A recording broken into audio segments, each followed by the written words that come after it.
Let this thing go. It's kind of a bummer. I had a feeling I actually thought we might get no one tonight because I'm not sure that people really perceive how crucial this subject is. Yeah. We're doing truth and the question as to whether Jesus is the only way, which are like such vital things.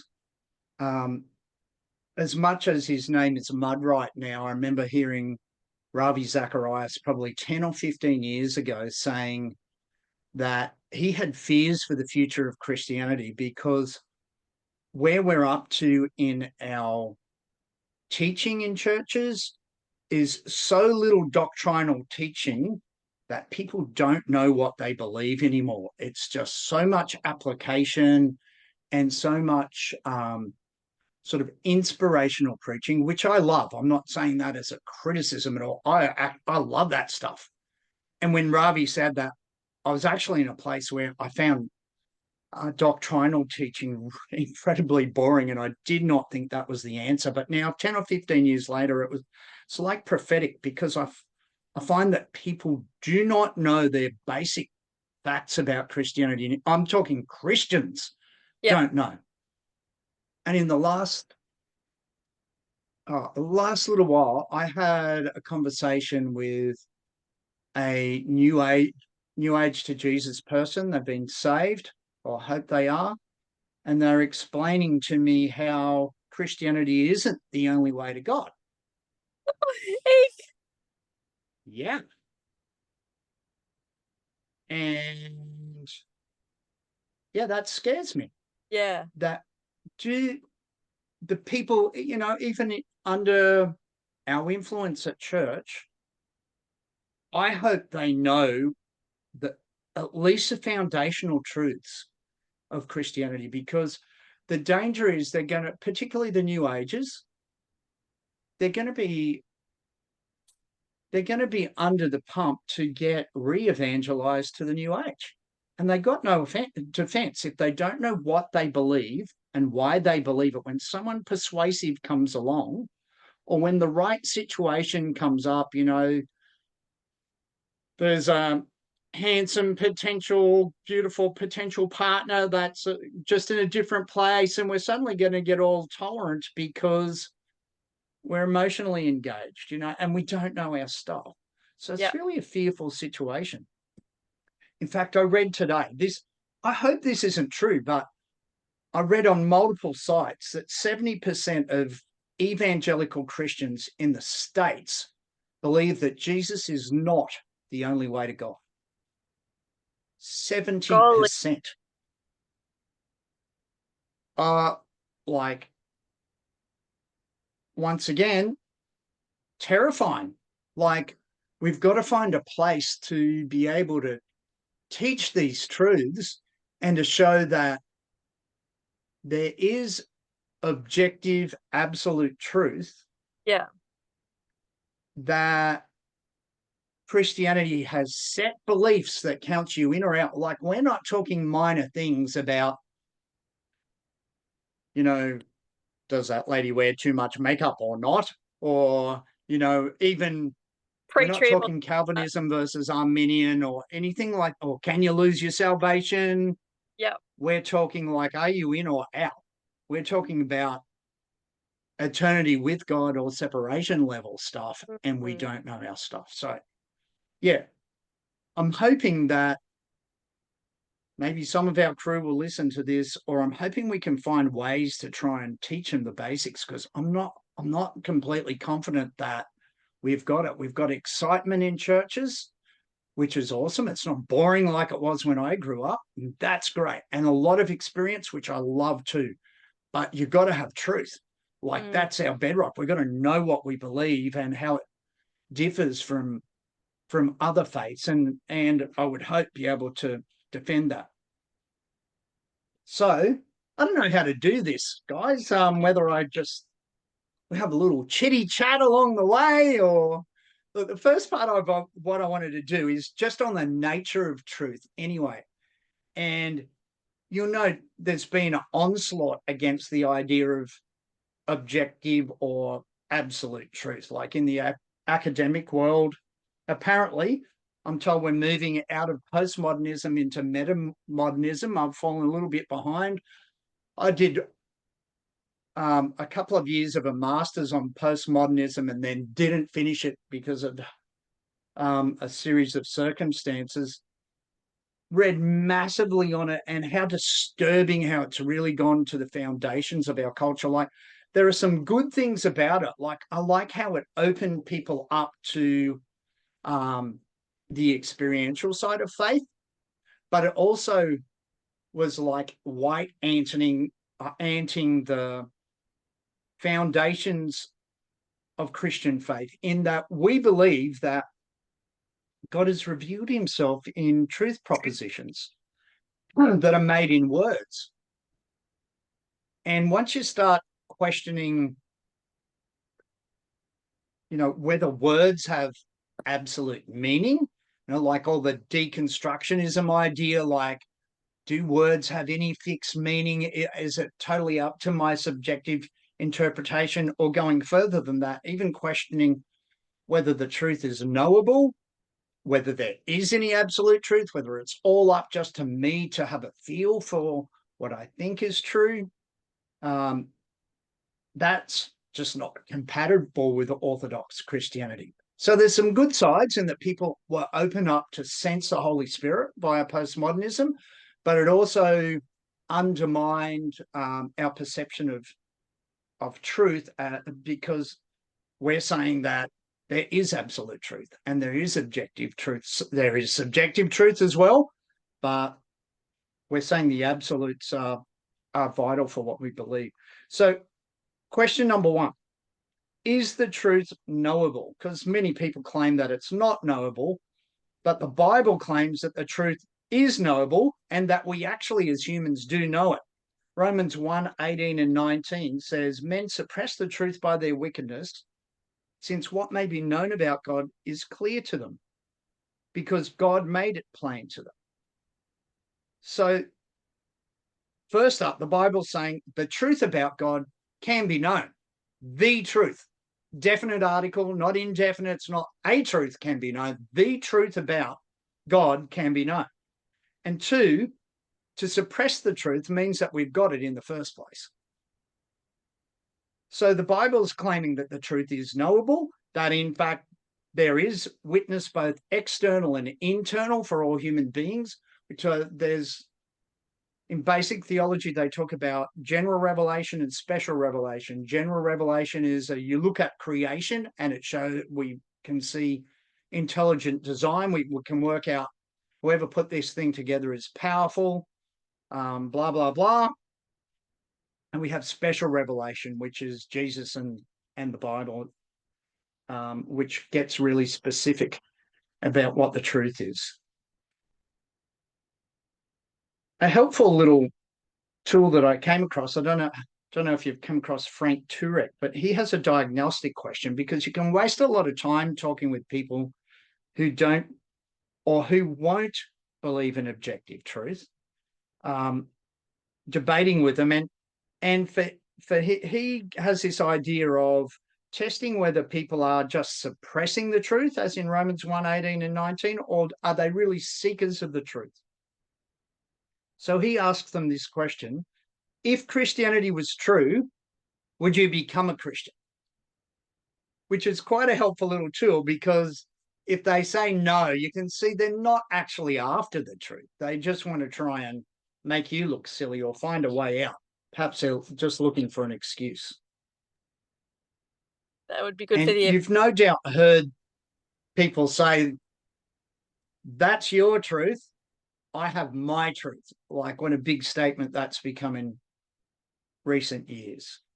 So this is the idea that all truth is subjective and relative.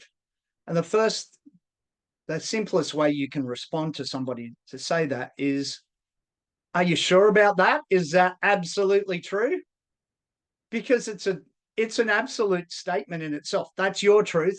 I have my truth. Okay, so they've just claimed that truth, that they've made an absolute truth statement. This is how truth works, how I'm pronouncing it. So it contradicts its own premise. And the idea that truth is subjective is demonstrably a hoax. There are many areas which we'd never want people to act on their personal truth. For instance, in court, like if you're accused of a crime, you don't want people to get up there and share how they feel about you or what they feel about the facts. We want objective eyewitness testimony. We just want the facts. We don't want your interpretation. We don't want to know how you feel about it. Just tell us the truth. And we're prepared to put someone in jail for the rest of their lives, or in some countries, they'll execute you based on truth established through eyewitness testimony. And the things they're looking for in truth is they're looking for non-contradiction. They're looking for coherent testimony. They're looking for eyewitnesses, and they're looking for an explanation of real life situations. The idea that truth is subjective is also a hoax if you get on a plane. Like, you do not want a pilot that says, I'm going to fly on how I feel about this. Like, you want them to know the manual for flying the plane and have done all the relevant licensing and go by their instruments. You don't want a subjective interpretation at that moment. In finances, you don't want somebody to pay you what they feel like they should pay you. We want to deal in, here's my invoice and give me this amount of money. There's no space for subjectivity there. Suddenly maths gets really objective when we're dealing with our personal finances. Also, if the actions of others hurt us, like in some cultures, we believe that you should be loving to other people, but plenty of cultures believe that you should eat other people. Which one's true? Which would you prefer? Consider this quote from Adolf Hitler on a plaque outside Auschwitz. I desire to raise a generation without conscience, imperious, relentless, and cruel. So is Hitler's truth as valid as your truth or my truth? Is there an absolute truth? Is his just as true as mine? I think we should love people. He wants to raise people to be cruel and murderous. Which one is true? Surely there's got to be one that's right and one that's wrong. Jesus claims that he is the truth. And I meant to read this verse right at the start. I'm sorry. John 14, verse 6. Jesus said, I am the way, the truth, and the life. No one comes to the Father except through me. So Jesus claims he is an embodiment of the truth, that he speaks absolute truth. He also says he's the only way to God. So there's no waffling in his statement here. He says he's God, he says he is the truth, and that he is the only way to the Father. You probably come across, excuse me, the classic illustration that people use when they say all paths lead to God. The story is of four blind men who stumble across an elephant in the jungle. And being blind, they all grab a different part of the elephant and try to explain what they're feeling. So one grabs the tail and says, oh, it's a rope. The second one grabs the ear and says, no, it's a fan. The third grabs its trunk and says, no, it's a hose. And the fourth, its leg, and says, no, it's a tree. Now, this is supposed to show us that all religions have part of the truth. But the problem with that illustration is that somebody knows that it's an elephant. That's where the illustration falls apart. It is actually an elephant. It's not a tree. It's not a hose. It's not a piece of rope, and it's not a fan. It's an elephant.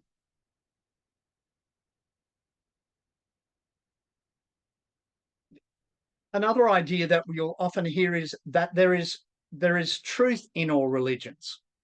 Well, that is true.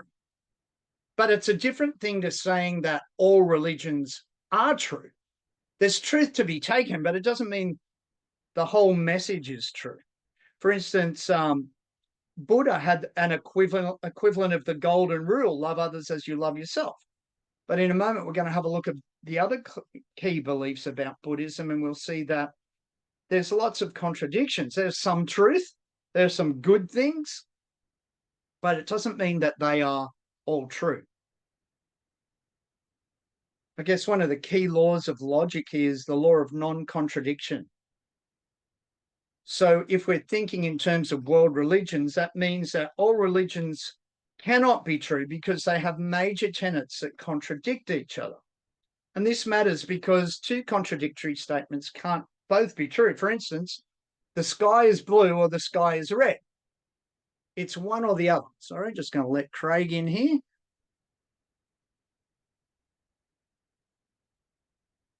Or the earth is flat, the earth is spherical.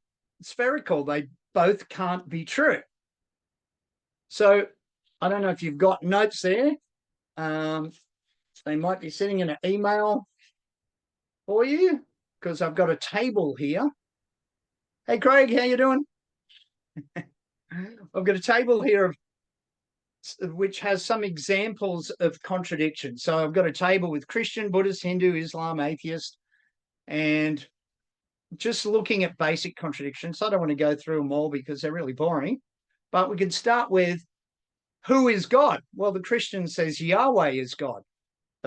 The Father, Jesus, and the Holy Spirit make up the three in one, the Godhead. Buddhists say there is no creator God or supreme being. Hindus say there is one creator God, but God takes many forms, and they recognize over 330 million gods, including Jesus. In Islam, Allah is the one God. Jesus is not God and did not claim to be. He's just a prophet. And for atheists, there is no God. So all these things, if the law of non-contradiction is to be observed, then all of these positions can't be true. Just even on that first level, they're all completely different. Okay, so if someone says all religions lead to God, then that would lead us to conclude that all religions are wrong at some level because they all completely contradict each other. They don't have the complete picture. And so somehow the idea is that our feeble but sincere attempts will be rewarded by God or the universe or whoever or whatever is out there. Some issues we could raise with people that believe that is, then we could say things like, then if all religions are wrong, is your view included in that and therefore wrong? We could also argue that sincerity doesn't make things true. For instance, gravity. Get up the top of a building and sincerely believe that gravity isn't true, jump off, you'll find that gravity is true. And no matter how sincerely you believe that it wasn't, wouldn't help you. And sincerity surely can't be the ultimate virtue, as we just looked at with the Nazis. They believed the Jews were inferior and should be exterminated. So sincerity can't be the test of truth. Ultimately, where we'd want to go with people that say that all religions lead to God is to ask them, what do you do with Jesus who rises from the dead? From a Christian point of view, he's the only one that can tell us what's on the other side, and he makes a claim that he is the truth. As we already pointed out, the definite article is used, the only truth. I am the truth, not a truth. In fact, Paul himself encouraged us to do this. In 1 Corinthians 15:14, he says, if Christ hasn't been raised, our preaching is useless, and so is your faith. So he's really blunt that the test case for everything is the resurrection. Now, our faith stands or falls on that. And 2 weeks ago, if you didn't get to have a peek at that, the notes include a whole lot of theories about how people have tried to get around the resurrection and some arguments for it. All right, we'll move on to, is Jesus the only way?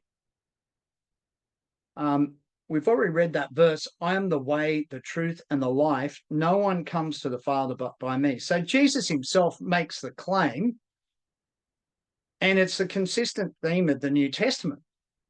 Acts 4:12, salvation is found in no one else, for there is no other name under heaven given to men by which we must be saved. 1 Timothy 2:5 and 6, for there is one God and one mediator between God and men, the man Christ Jesus, who gave his life as a ransom for all men. The hardest thing, I was listening to somebody today being debated, a brilliant person being debated, and they must have had a very aggro audience tackling this this good Christian thinker on the idea that it's arrogant to say Jesus is the only way. You could see this poor guy squirming. He's being completely lined up by a very aggressive interviewer. Unfortunately, he tried to be nice in return, and sometimes that can't be done in speaking the truth. It's great if you can be gracious, but this poor guy was kind of ducking and weaving, and it just came out wrong. So isn't it arrogant to say that Jesus is the only way? Well, ultimately, all belief systems make absolute truth claims. It's not just Christianity. It just so happens that we're getting lined up at the moment. For example, the person says that there are many paths to God. We already said, ask them, is that true? Because they claim that their view that every religion is right is absolutely true. And they also claim that the Christian view that Jesus is the only way is wrong. So they're making truth claims just the same. When atheists say there is no God, that's arrogant too, because they're saying that that's absolutely true. And really, it's more arrogant because to know absolutely that there is no God, you'd have to have been everywhere and know everything. So we could ask them how they know there's definitely no God and ask them to prove it. Even those who say there is no absolute truth are making an absolute truth claim.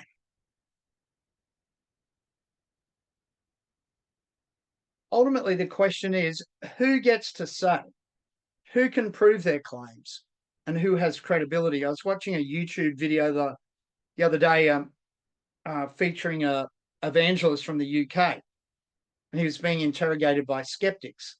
And he was asked, how can you say Jesus is the way and others aren't? And his humorous reply was, okay, if you're traveling down the path, you're searching for truth, and you come to a fork in the road, and there's a dead guy on one side of the fork and Jesus alive on the other, who are you going to ask for directions? And the point he was making is the founders of all other religions are dead and Jesus is alive, which gives Jesus some credibility. If he comes up alive on the other side of death, there's reason to trust him, because ultimately all religions are trying to give an answer to our future destiny, as at least as one of the major parts of their belief.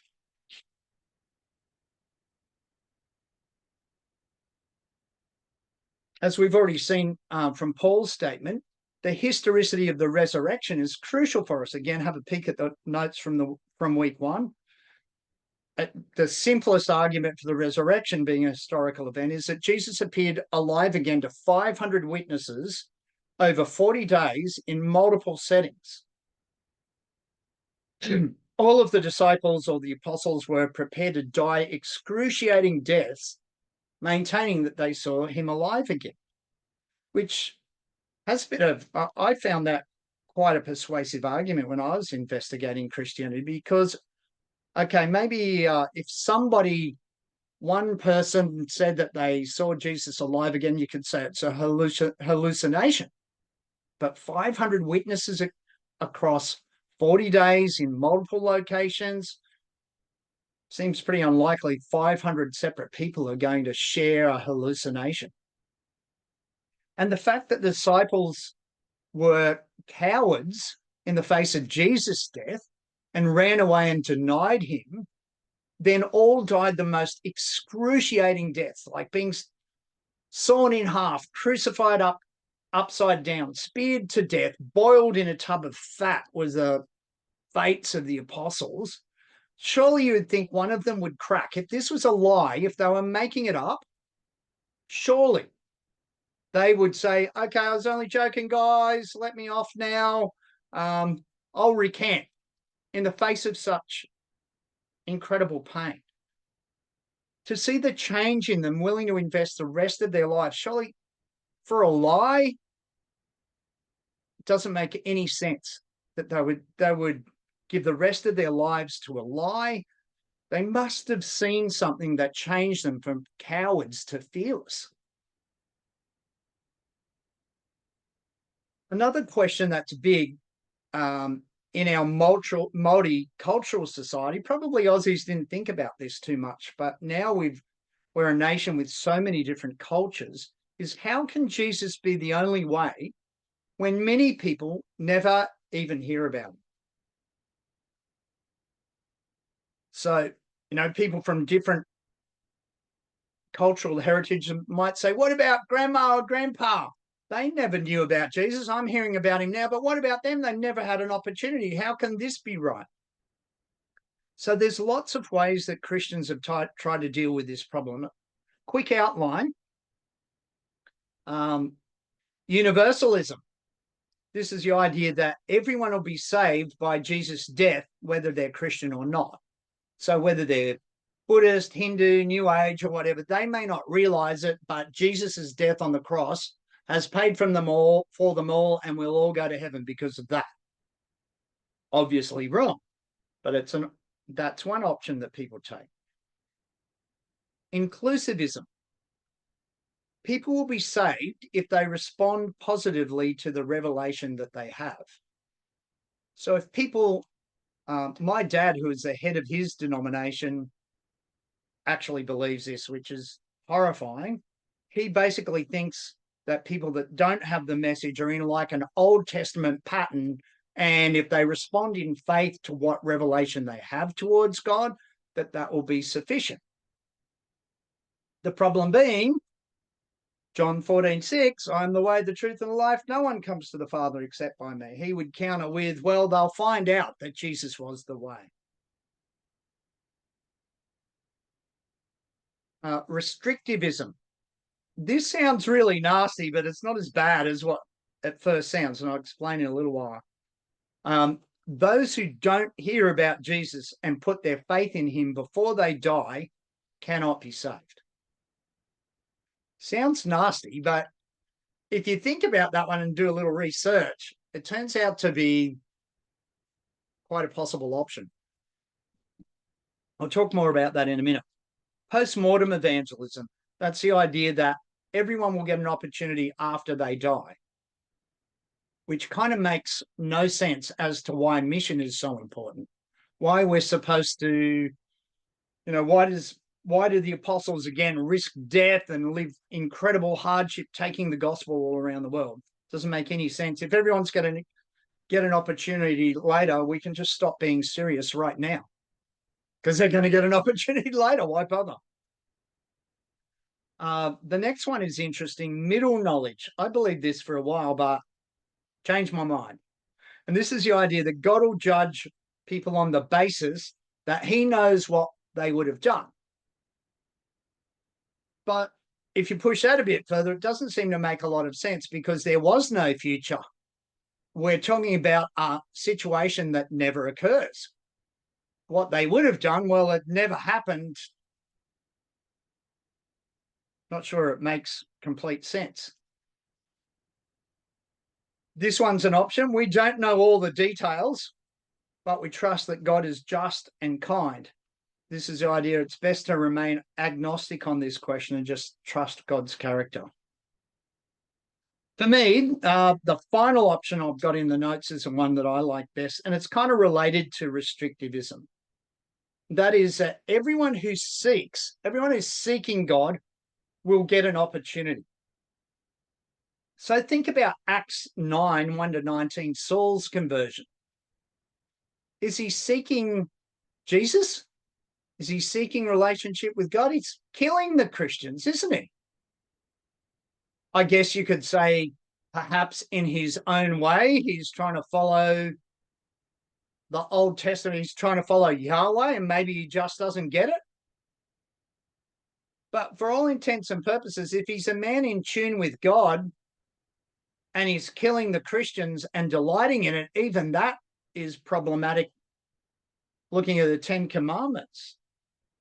It seems like God just completely interrupts him and he gets saved. Is he looking for an opportunity? Is he just misguided? I don't know. Acts 10, 9 to 48 is even more interesting. The story of Cornelius. Love this story. So Cornelius is a God-fearer, and an angel appears to him saying, go and find this guy called Simon Peter. He lives on such and such a street, and he will tell you the whole message. Meanwhile, Peter's up on the roof of his house praying, and he has a vision of animals coming down on a sheet, in which God says, don't reject, he says, get up and eat. And Peter's horrified and says, no, I can't eat any of those unclean things. I've never done that. The interpretation of the vision is that Gentiles are not unclean, that the gospel should go to Gentiles and not just Jews. So he gets this message. An angel appears to him and says, this guy's about to knock on the door now and tell him the gospel. So you've got angels, dreams, all sorts of crazy things going on in one end of town to the other. Cornelius shows up at the door. Angels had spoken to both of them. They meet. Cornelius and his whole family get saved. And all it says about Cornelius is he was a God-fearing man, but God got him the message. For me, I like that idea. And there's a number of, there's one about Philip there, Acts 8:26. An Ethiopian eunuch is going along in his carriage reading the scriptures. Philip runs up alongside and says, "Oi, do you know what you're reading? Do you understand it?" And he says, "How can I understand it? It's so confusing." And an angel, the Spirit tells Philip to run beside the chariot, and he explains the gospel to the eunuch, and he's baptized. I love those stories because it gives me hope that people that really are searching, God can get them the message. He's able to get a person there. One of the most fun times of my life was doing outreach in the Middle East in really hardcore Muslim situations. Crazy experience, one of the most exciting experiences of my life. We're in a place where you can get put to death for preaching the gospel. And I personally met Muslims who had converted to Christianity in a situation where the gospel can't be preached. They didn't hear the message from a human. They say, I got saved when an angel showed up at the end of my bed and told me the gospel. Or they had visions of Jesus and Jesus preached the gospel to them in their vision. And they got saved, never met a Christian, never heard the gospel from a person. So for me personally, that's where I land. I think people need to hear about Jesus and put their faith in him before they die. There's not opportunities later. We need to do that in this life. And if there's some sort of calling out of God, some sort of sincere desire for the truth, God will get them the message. And that's the only thing I can see any sort of biblical testimony to. We'll see if I'm right when we die. But I like that one the best personally. Not just, and again, here's where subjectivism or relativism kicks in, because it would be tempting to choose one of those options on how we feel about it. But we've got to push back again. Some of those things don't feel comfortable. Read the definition of restrictivism and you immediately go, it's not that one. Remember the first time I read that going, oh, I don't like that. That's really narrow. But then when I start thinking about it and looking at the scriptures, turns out I think it's right. Okay, moving a little. Oh, what about we stop and chat a little bit there? you guys got any questions or comments, any input, anything you want to add to that? So good, Wes. Totally agree. We live in such a world where unless the truth is like palatable for people or it's attractive or it makes them feel good, then they reject it entirely. But the truth doesn't always make you feel good. It just is, right? Oh, that is huge. I've been stressing a little bit today, as I do from time to time. I tend to get myself wound up about things. Unfortunately, I'm quite a passionate, intense person. I drive my wife up the wall sometimes when I get on a theme. I just can't let it go. One of the things that's troubling me lately that relates to this is, I made a comment about Ravi saying 15 years ago that he's worried for the future of the church because people don't even understand the basic Mm. essential facts about faith. Like they're not even clear on the gospel, like things like this. Craig, you went on for this bit, but I mentioned statistics at the moment from multiple sites. I can't verify it, but saying that 70% of evangelicals in the States don't believe that Jesus is the only way. And I would consider that a really basic fact of Christianity that's perhaps an in or out fact. And one of the issues I think we've got going on in church in Australia, at least, and from what I can see in church in Western countries, is we're so into the exciting message and looking at the coding of the message, the communication side, what communicates in an exciting fashion. And I love that stuff too, but we're so drawn to that we're neglecting some truth.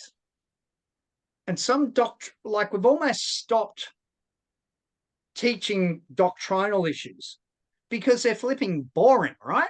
They don't communicate well. But some of them you just have to know. We just can't abandon this stuff. And as I said earlier, I think a lot of believers, particularly those coming from New Age, are really vulnerable to being re-evangelized because they don't know what they believe. And if they've got an idea of what the foundational doctrines of Christianity are, they couldn't defend it and they don't know why they believe it and what differentiates that from other world religions. Craig, we were chatting a few weeks ago, before we started this course, and you made a comment somewhere along the lines of, I don't think people are interested in this sort of stuff anymore, or something to that effect. Is that right? Did I understand correctly? I thought in particular it wasn't something that our church would be interested in.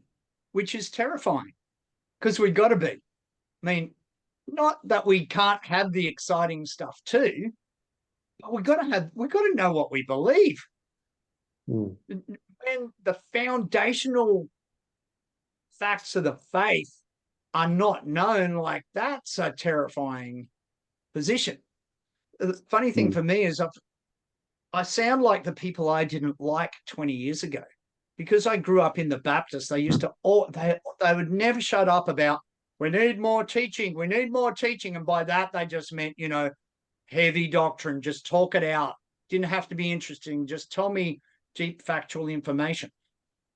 And it used to drive me crazy back then. It's like, no, we don't need more teaching. You guys need to start doing the stuff that you know.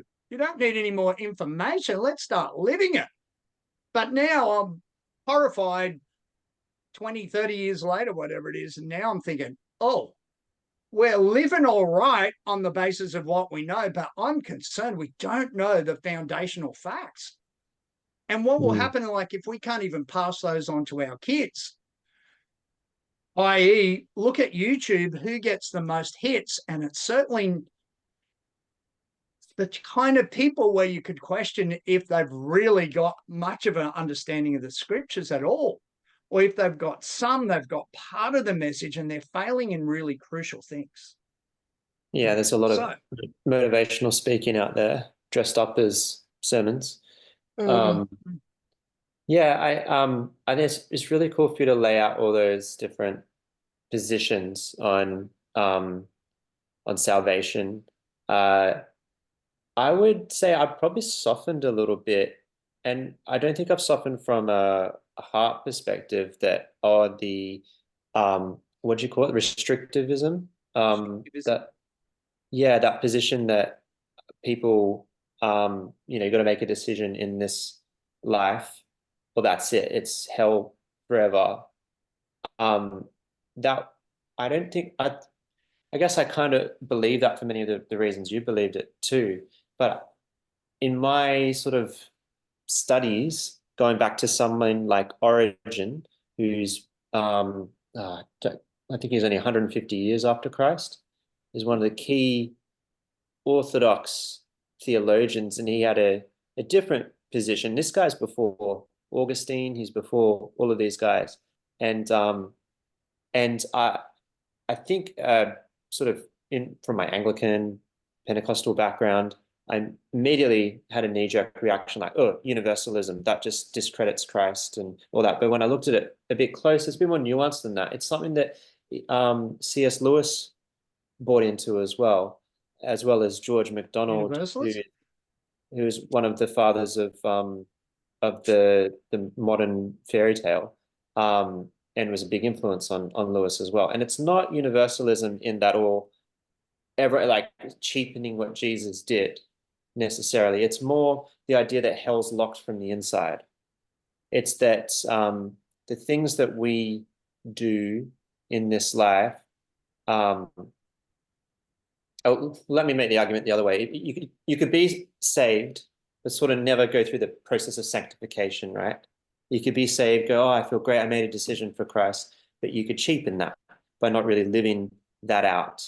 And then I guess my question is, if I'm in my sort of current state, I haven't shared anything, but I've said, yeah, I believe in Jesus, believe he died for me, and all of that. Am I going to be in like sanctified and prepared for heaven? Surely I have to shed these things off, because if I'm there, it's no longer heaven, right? It's like I'm bringing a whole lot of sin and junk and stuff that I haven't developed in my character. So it's sort of looking at it that way, where you can there's a process. You can throw around words like purgatory and we kind of go like, yuck, that's a bit like Catholic and not Protestant or whatever, but just maybe borrowing that idea for a second as it being a sort of sanctification process. There is a certain state you can get to in this world where you're almost irredeemably hostile to God or faith or anything, that you would, someone like Adolf Hitler would, let's say he's in hell, he's probably still burning with the same red hot resentment and everything, where that door is locked, but he's trapping himself in there.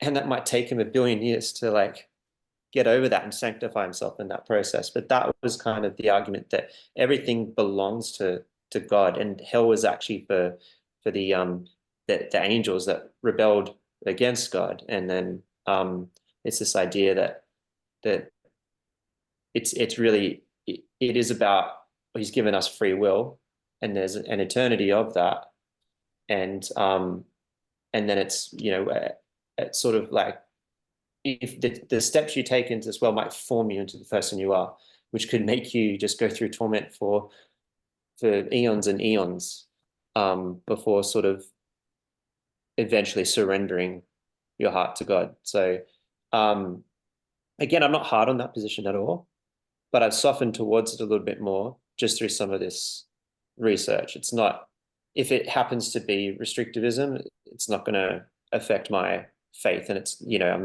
I'm not going to call anyone a heretic who believes this or that. So I just think it's interesting that right from the early stages of Christianity, this was a view that's held by some very deep thinkers, modern thinkers in Christianity as well. Okay, a couple of responses. I'd be questioning Origin as a good source.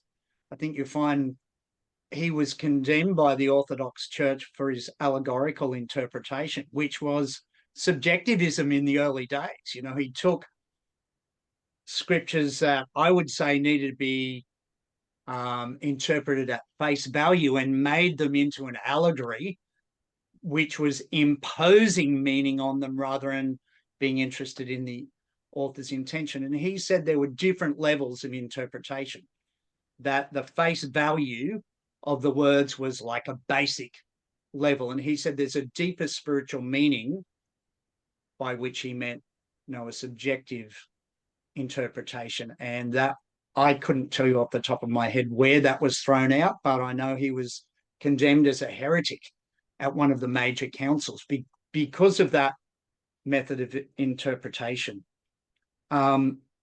As for people sort of just saying, I've said the prayer and I'm in, I'd question whether they are in, because gospel's more than that. It's got, from your good Anglican background, you would know, particularly, say, Sydney Anglicans would teach that Jesus has got to be Lord and Saviour. There's intention to make progress. It's not a cheap prayer. I'd probably get a little concerned about the counting of numbers of, go out on the streets evangelizing and 150,000 people got saved in Cavill Ave today. I'm thinking, well, did they? Because I haven't met any of them at church. Whatever church I've been at, I haven't met somebody like that. Maybe they're there. I haven't met many. So if we're just counting prayers, I'm not sure that that's the true measure of what a Christian is. A genuine person, that genuineness overflows into a changed life. On sanctification,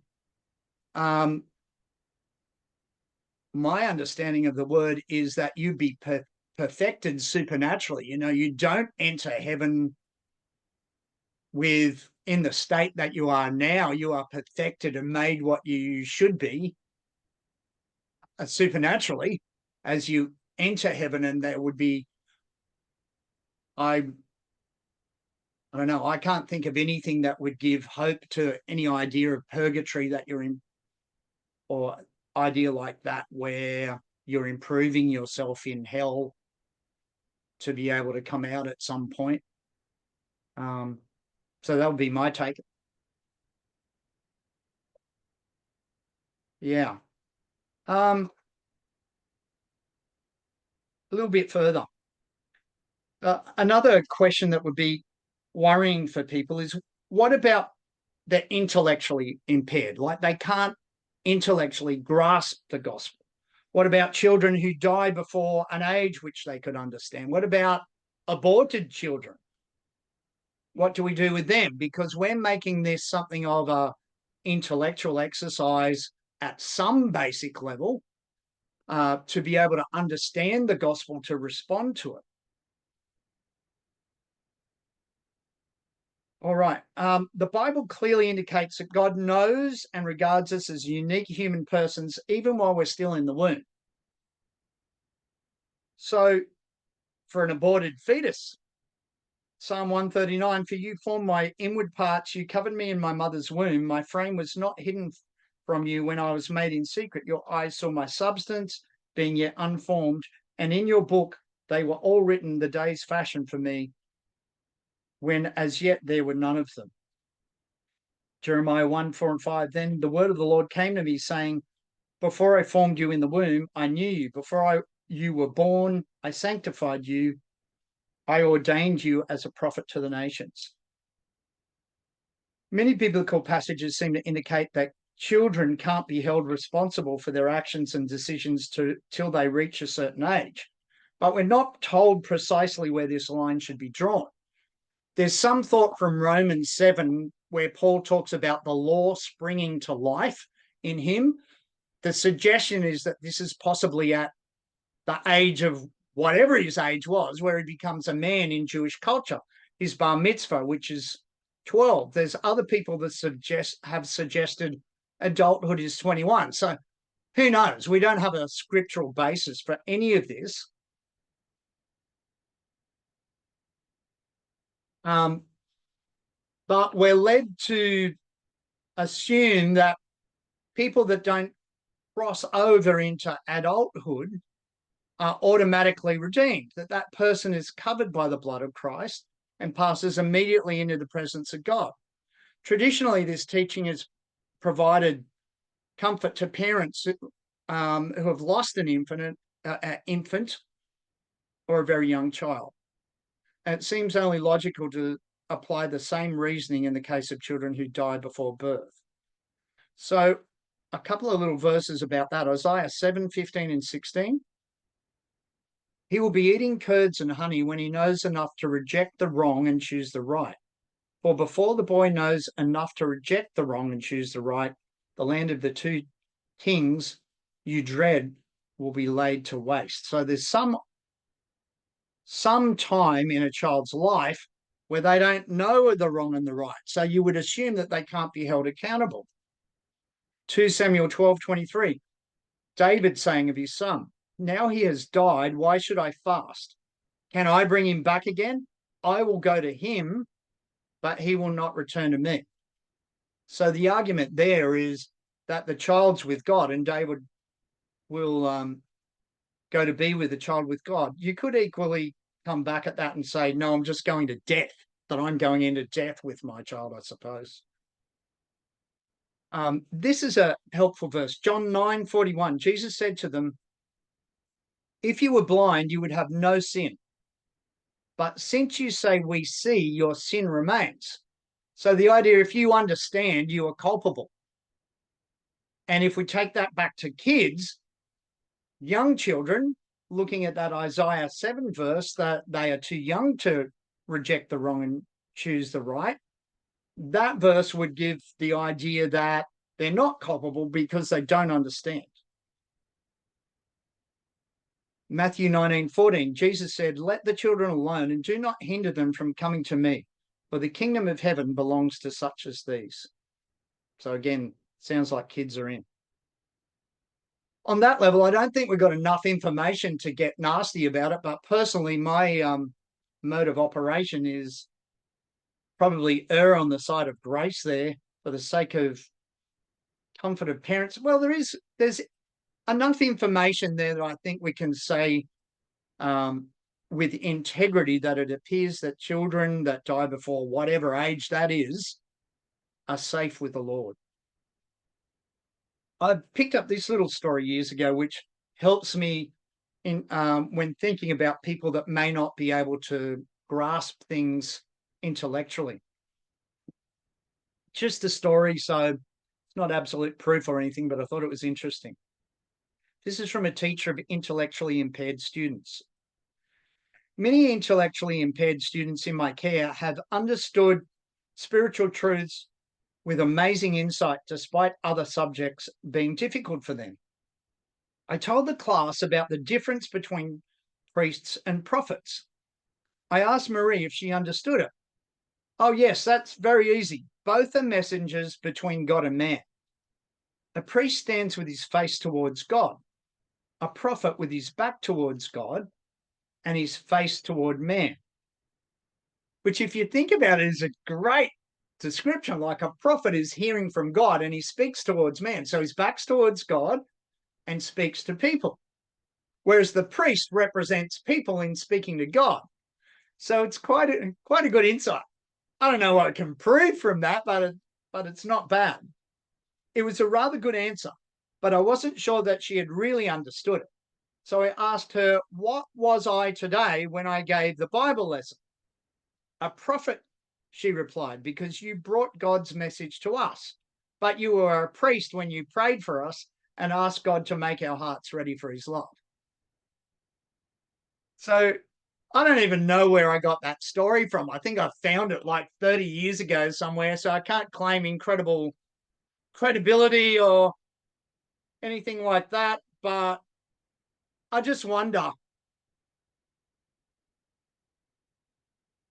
I do think the gospel's got some things to grasp intellectually, but there's also a faith and a spiritual understanding in there. And I don't know if we can divvy that up very easily. You know, there's spiritual perception, and some people, you know, for me, coming to Christian faith, I had to get some answers for my mind. It wasn't just a spiritual thing, but other people seem able to accept like a child, I guess, as Jesus commended the children, unless you become like a child and very simply receive this. So I don't know. I like that little story. And I guess those sort of areas they're things that we'll ultimately just have to leave with God. But I don't think we're without hope when we look at those people. And again, we can throw back on the character of God. He's going to be just and merciful. Verses like that one, if you were blind, you would have no sin. But since you say we see, your sin remains, infers that if you don't know, you don't have sin, and sin's a problem. So that's about it for tonight. So good, Wes. Anybody want to add anything more? Shoot me down in flames. No, it's really good. Did you? I missed the first bit, but did you talk much on other religions like Islam and Buddhism? Really briefly, I've got a table in the notes.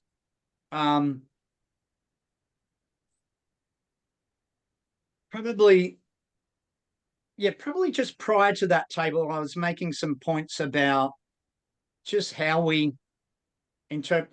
arrive at truth. Ultimately, again, for me, it's the resurrection of Jesus. I don't think there's anything comparable to that. I understand that other people aren't necessarily going to accept that. Law of non-contradiction, all those religions contradict each other. We did the classic story of the four blind men feeling the elephant and that sort of story. But where that falls apart is that somebody knows it is an elephant.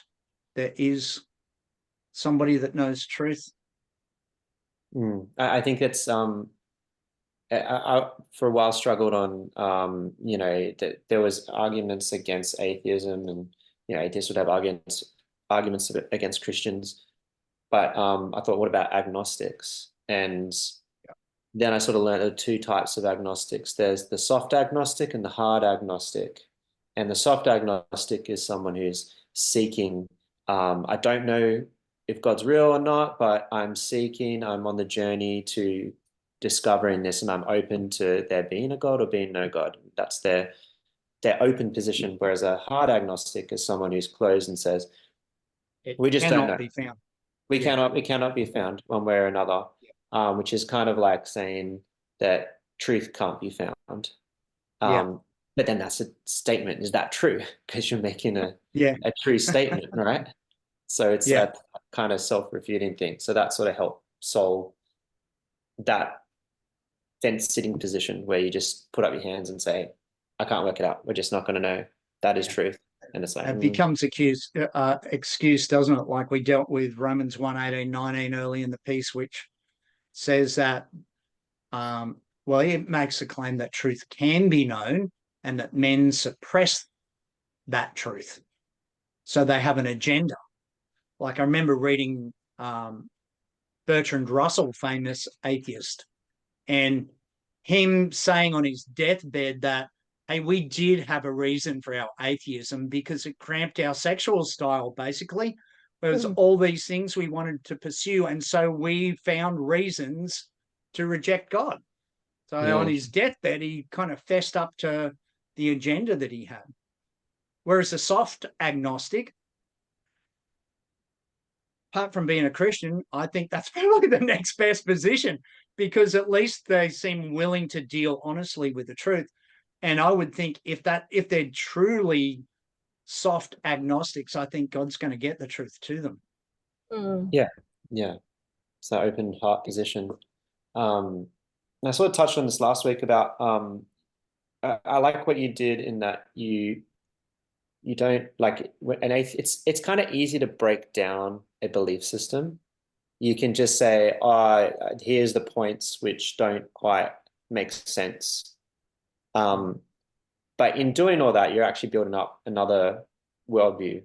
And often atheists take the position, we're just dismantling Christianity. We're just finding little holes in it, little flaws of logic or whatever they perceive, and try to attack it from that way. But they still have to account for a position themselves.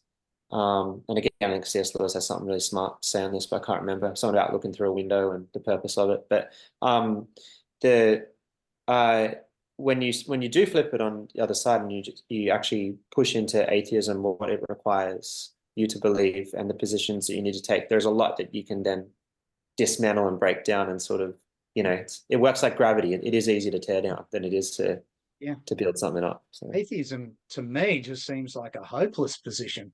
Mm. Makes no sense at all logically to me. I suppose maybe logic doesn't matter to them, but mate, it's just hopeless. And that's So, maybe something but that I can Sarah can touch respect on. agnostics a lot more than atheists, I think. Yes, it's true. They I have mean, nothing. and I'm talking in the realm of ideas, not personally. Of course, I respect them personally, but their ideas are just, yeah. Well, they don't have hope, do they? They can't cling on to much. Yeah. Even like morality, like their belief should ultimately mean it's all right for me to go around and kill them, and they Yeah. shouldn't complain about it.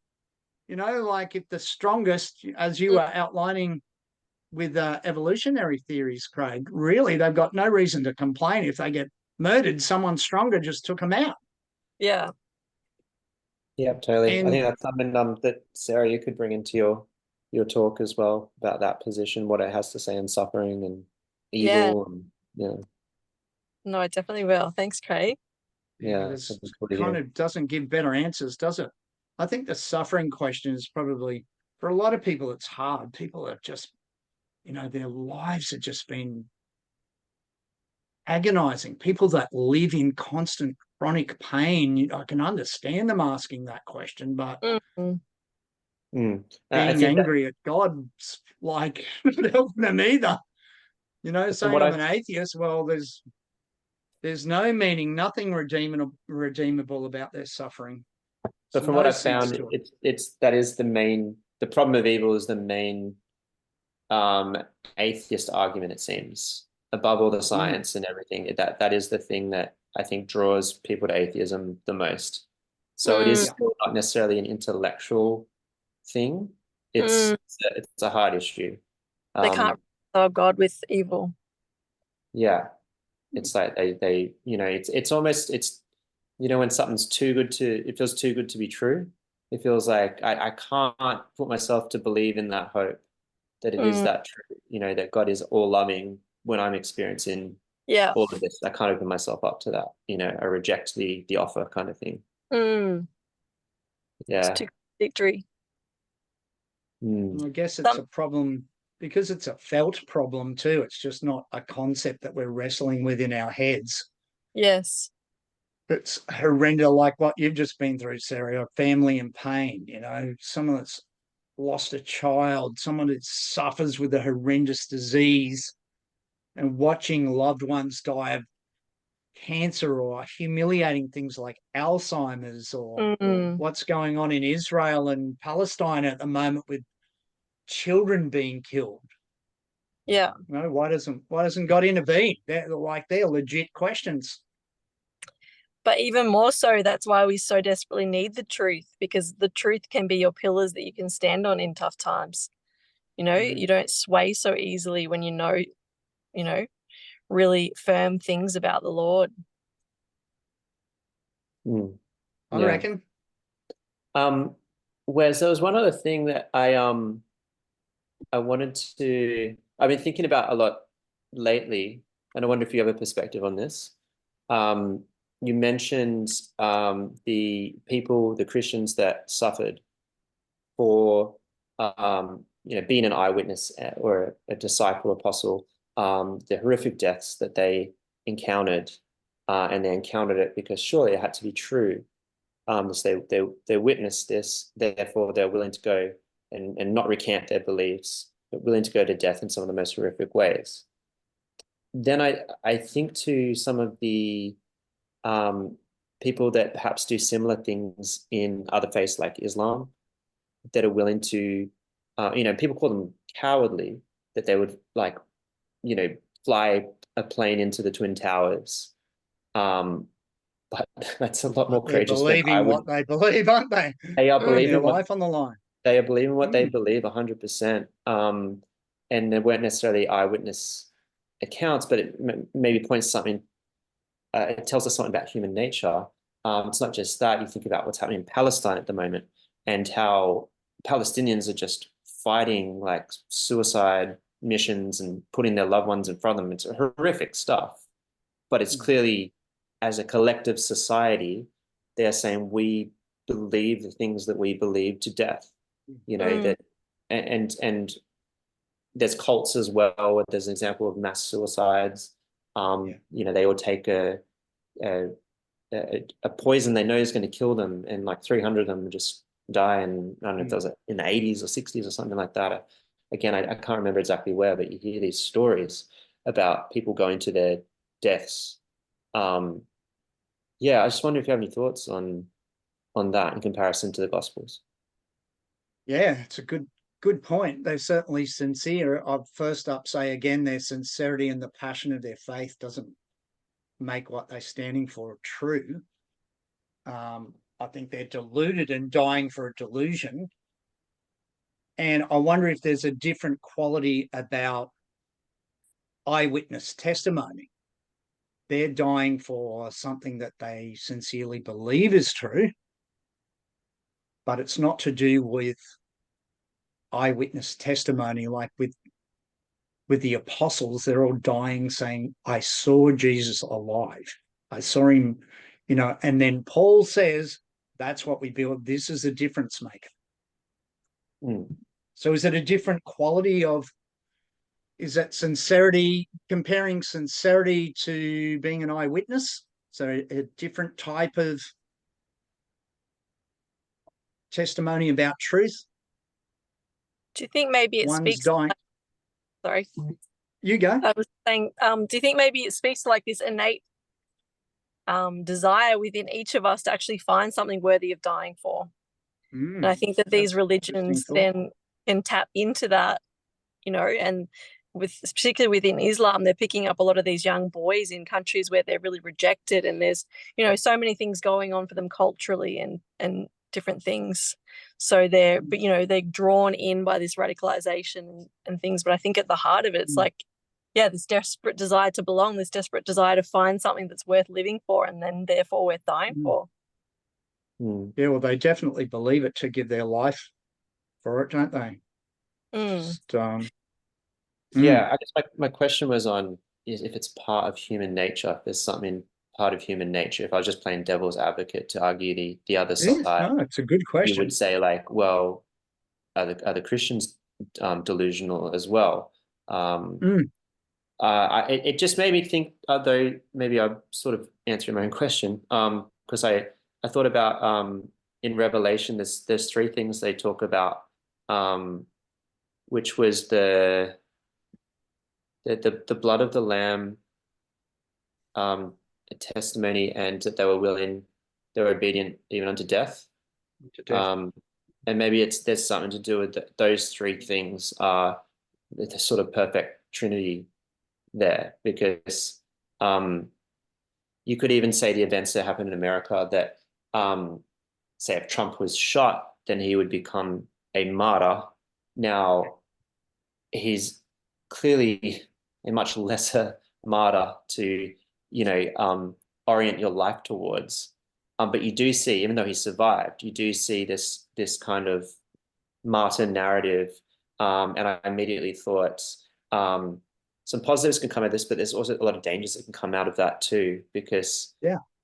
it has to be more than just a martyr figure, someone who's dying for their own cause necessarily. It has to lead up, has to be like pointing to the highest truth and not just this sort of impassioned cause that because that's very attractive for us to follow. Um, so yeah, it's yeah, I need to think about it more, but I think Mm, there's maybe something in Revelation that can marry those three together and give us like a healthy perspective um, to be seeking the right form of truth. yeah. Mm. Maybe too, thinking about, say, the jihadists giving their lives. is there a difference as well in that the disciples had already run away and denied, and then weeks later they're doing a 180, whereas the jihadists seem to be raised in that. That like they're raised in, there's no 180 turnaround on the claiming of an eyewitness encounter. To mine, that's a different, like they're absolutely sincere and show that they passionately believe what they believe, but there's no turnaround on a historical event. For mine, that makes it a different quality, but it's still an argument that can potentially weaken the force of the argument that I would use to just say other people in other faiths are willing to die for what they believe. I guess I'm more emphasizing the sudden change. What changed them? Even days later, Peter's saying, "Stuff this. I'm going fishing. Who wants to come?"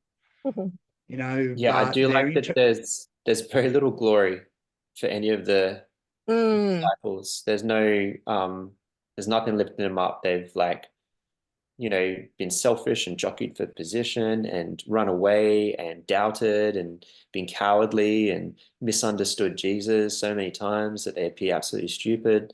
And it's all just written down. I think that's a pretty powerful testimony in itself, because it's like there's nothing that is saying, I'm with Hitler and I'm his like propaganda guy or something, and I'm high up in the Reich, whatever. It's just saying I was pathetic and Jesus was the way, the truth, and the life, and he was worthy of me to give up my life.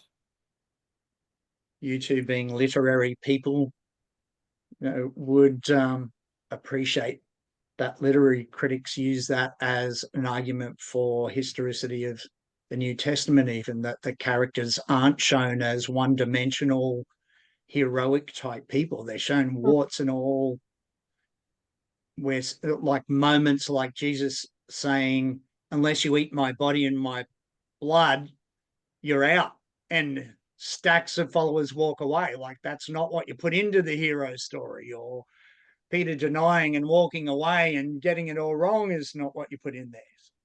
Yeah. Or Jesus telling them all off and saying, "How long have I got to put up with you guys?" There's a story, it's only in the Gospel of Mark, and many believe that this is Mark himself put himself in the story. The guy that, when Jesus getting arrested, and Peter cuts off the soldier's ear, this story, this guy runs out and in the whole ruckus loses his robe and he runs away naked, and that's meant to be Mark himself. It's like, right. Why is that in there? Like, he's going to extreme lengths to show how stupid these guys were, how pathetic they were.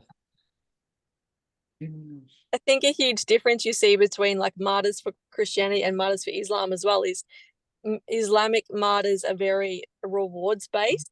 Like they're very brought up from that young age to believe when you go to heaven you have 10 virgins, or all of the things that they're taught. So they're actually going towards that thing with that anticipation, whereas you see the Christian martyrs and it's a very different belief going in. It's just to lay it all down for Christ. So that seems to be a key difference to me. Yeah, it's less about what they're going to get, and obviously you do get a reward, and the martyrs are in a special place. Close but to it's not as you do this and you'll get this. It's still very mysterious. What the first will be last kind of thing. They lay themselves down to be like the bottom, and God's lifted them up to be the top. But like, what does that mean? It's like, I don't know what that means. The first will be last, the last will be first. But it's not like you do this and you'll get 10 virgins and you'll get paradise, or even the Mormons, you'll get a planet or whatever. Beliefs are not good religions for ladies, are they? No, but how does this tie into? Makes them seem like objects. So, final sort of question: how does this sort of all tie into New Age? What are they? are they borrowing from sort of a universalistic framework and taking a little bit from Islam, Buddhism, Hinduism, all these places, and sort of making this kind of counterfeit Well, religion? I'm certainly not an expert on New Age. Jen probably knows more about it than me, but my understanding is like it's grew out of Hinduism more than anything. That just the idea that all paths leads to God. Be sincere. But it's borrowing things from different places too, isn't it? I mean, there's so many. It's hard to pin it down exactly what New Age is. Like it's whatever you reckon, sort of thing. Which close the closest match seems to be Hinduism.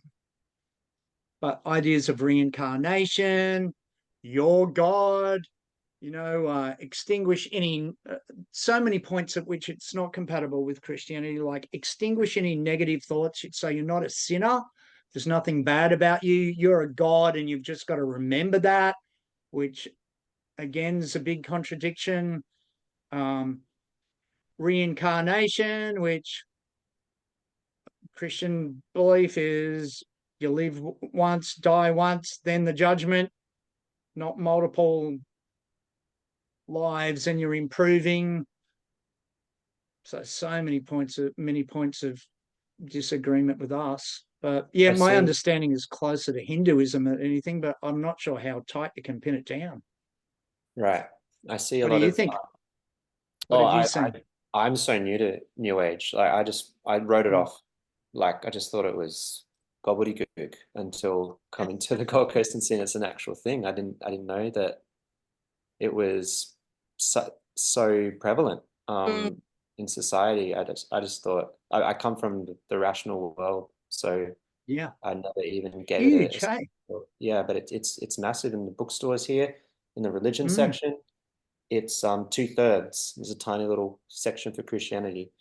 Yeah, So it's I would obviously think just doing something. anecdotally, bulk of people I meet outside of the church would have some sort of New Age belief, even in their vocabulary. The universe is looking after me, and mm.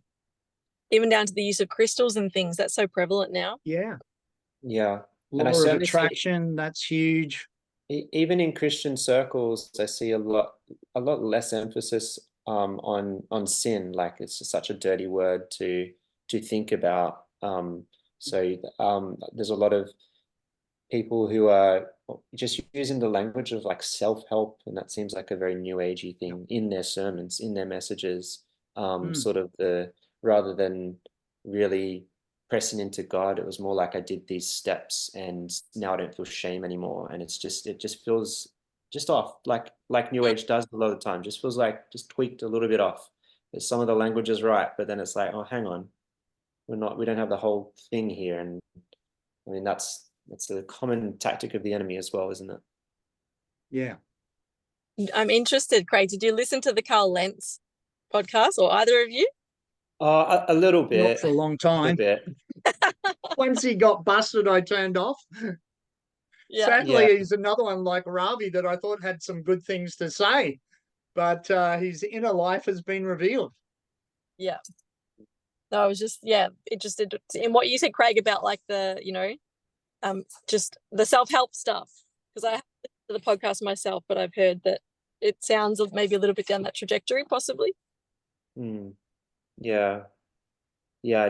I think a lot of people, a lot of Christians get sucked into that, Mm, and it's just, I think the yeah, I don't know. I have the same problem with a lot of mental health agencies like Beyond Blue and Are You Okay and all of that. And I think they definitely have a place, and I think they are doing good work.